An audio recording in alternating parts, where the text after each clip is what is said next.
intelligence strategies. As you know, HVAC is the main consumer of electricity in any building. And very interestingly, this is something, of course, I'm sure all air conditioning engineers have this at the back of their hand. But for the benefit of all the architects in the room, this is a psychrometric chart for Pondicherry. And can you see that little blue quadrilateral that I have drawn? That is the thermal comfort zone for Pondicherry. And each black dot represents 1 hour. So we have more than 8,000 hours in the year. Now, how many of these hours do you think are naturally present inside the blue box? 5%, exactly. 95% of these hours are outside the blue box, which means my job as an architect is to literally pick one dot and put it in the blue box. Pick another dot and put it in the blue box. This is what I have to do as an architect, as a sustainable architect. So orientation, so principles of heritage design but applied in a very cutting edge manner in a modern context. So this building is entirely precise to 1 millimeter and it does not require, in a place like Pondicherry where it's hot and sweaty outside, the minute you come inside this building, breeze is blowing in your face, it's absolutely thermally comfortable. Needless to mention, there's no air conditioning, but you don't even need fans. And of course, you don't need artificial lights during the daylight hours. Stand effect, again as I explained in gratitude, hot air rising from above, hot air escaping through the skylight. Cool air being cooled with green cover before it enters the building. Interestingly, I don't know if you know, but the difference between short wave radiation and long wave radiation, that the sun, if it hits concrete surface before reflecting into your building, causes heat inside your building. And if it gets reflected on a green cover, the short wave and the long wave radiation gets reversed and it actually brings cool inside your building.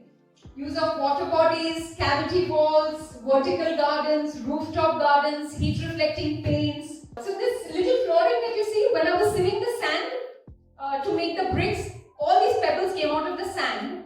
So we collected all the pebbles and made the entire floor of the entire complex with these pebbles.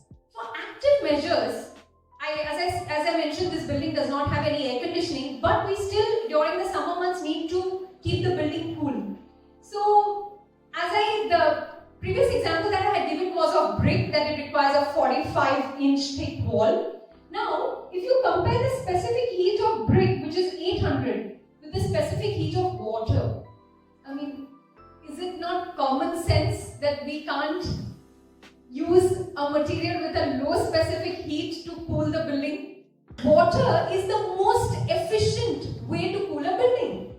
No wonder Taj Mahal is built on the bank of the Yamuna and it has a Mughal garden inside. Why? Because water has the amazing intelligence of draining heat from any object. You put a hot stone in water. A hot stone, you put it in water. After 10 minutes when you remove it, is the stone still hot? Why? Water has absorbed the heat from the stone.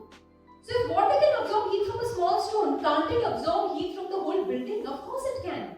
So water is the most effective way to cool a building, and in a modern context, what we have done is, you can see these pipes coming along the column. So I'm collecting all the rainwater, I'm storing it.